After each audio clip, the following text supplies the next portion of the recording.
ಆಚರಿಸುತ್ತೇವೆ. ಎಲ್ಲಾದರೂ ಇರು, ಎಂತಾದರೂ ಇರು, ಎಂದೆಂದಿಗೂ ನೀ ಕನ್ನಡವಾಗಿರು. ಕನ್ನಡಿಯನ್ನೇ ಕುಣಿದಾಡುವುದೆಂದೇ ಕನ್ನಡಿಯನ್ನೇ ಕಿವಿ ನಿಮಿರು. ಈ ಕವಿವಾಣಿ ಕೇಳಲು ತುಂಬಾ ಮಧುರವಾಗಿದೆ, ಮನಸ್ಸಿಗೆ ಮುದು ನೀಡುತ್ತದೆ. ಕನ್ನಡ ತಾಯಿ ಭುವನೇಶ್ವರಿ ಎಂದರೆ ನಮ್ಮೆಲ್ಲರಿಗೂ ತುಂಬಾ ಪ್ರೀತಿ. ಭಾರತಕ್ಕೆ ಸ್ವತಂತ್ರ ಬಂದ ನಂತರ ಭಾಷಾವಾರು ಆಧಾರದ ಮೇಲೆ ರಾಜ್ಯಗಳನ್ನು ವಿಂಗಡಣೆ ಮಾಡಲಾಯಿತು. ಕನ್ನಡ ಭಾಷೆ ಮಾತನಾಡುವ ಜನ ಹರಿದು ಹಂಚಿ ಹೋಗಿದ್ದರು. ಕರ್ನಾಟಕದ ಕೆಲವು ಭಾಗಗಳು ವಿವಿಧ ಪ್ರಾಂತ್ಯಗಳಲ್ಲಿ ಸೇರಿದ್ದವು. ಇನ್ನೂವರೆಗೂ ಕನ್ನಡ ಭಾಷೆಗೆ ಇನ್ನೂ ಮಾನ್ಯತೆ ಸಿಕ್ಕಿರಲಿಲ್ಲ. ಆದ್ದರಿಂದ ಕನ್ನಡ ಭಾಷೆ ಮಾತನಾಡುವವರೆಲ್ಲ ಅನ್ಯ ಭಾಷೆಯನ್ನು ಕಲಿಯಬೇಕಾದ ದುಸ್ಥಿತಿ ಬಂದಿತ್ತು.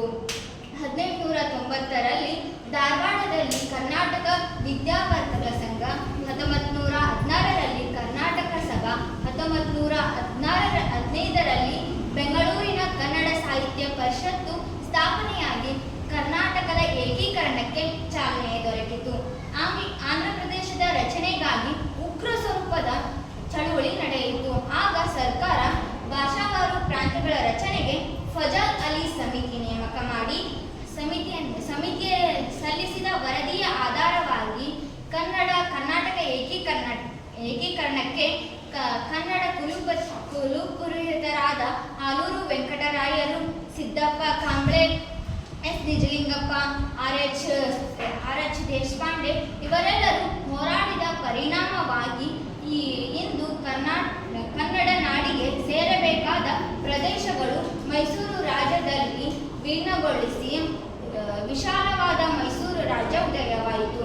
ಕವಿ ಯುವಿಲ್ಗೋಳ್ ನಾರಾಯಣರಾಯರು ಉದಯವಾಗಲಿ ನಮ್ಮ ಚೆಲುವ ಕನ್ನಡ ನಾಡು ಎಂದು ಹಾಡಿದಂತೆ 1956 ನವೆಂಬರ್ 1ರಂದು ವಿಶಾಲವಾದ ಮೈಸೂರು ರಾಜ್ಯ ಉದಯವಾಯಿತು. 1973ರಲ್ಲಿ ಕರ್ನಾಟಕದ ಮುಖ್ಯಮಂತ್ರಿಯಾದ ಡಿ ದೇವರಾಜ ಅರಸರ ಪರಿಶ್ರಮ ಮತ್ತು ಬುದ್ಧಿವಂತಿಕೆಯಿಂದ ಮೈಸೂರು ರಾಜ್ಯ ಇದ್ದಿದ್ದು ಕರ್ನಾಟಕ ರಾಜ್ಯ ಎಂದು ಹೆಸರಾಯಿತು. ಇಂದು ಕರ್ನಾಟಕದಲ್ಲಿ 31 ಜಿಲ್ಲೆಗಳಿಂದ ಕೂಡಿದ ವಿಸ್ತಾರ ರಾಜ್ಯ. ಪ್ರಾಚೀನ ಕಾಲದಲ್ಲೂ ಕವಿ ಶ್ರೀ ವಿಜಯ ಹೇಳಿದಂತೆ ಕಾವೇರಿಯಿಂದ ಗೋದಾವರಿಯವರೆಗೆ ಕರ್ನಾಟಕ ರಾಜ್ಯ ವಿಸ್ತರಿಸಿದೆ. ಕರ್ನಾಟಕ ಹಲವಾರು ಸಾಮ್ರಾಜ್ಯಗಳ ತವರೂರು. ಕದಂಬ, ಚಾಲುಕ್ಯ, ಹೊಯ್ಸಳ, ವಿಜಯನಗರ, ಗಂಗರು, ರಾಷ್ಟ್ರಕೂಟ, ಮೈಸೂರು ಒಡೆಯರು, ನಾಯಕರು ಮುಂತಾದ ವೀರರು ಧೀರರು ದಕ್ಷ ಆಡಳಿತಗಾರರಾಗಿದ್ದರು.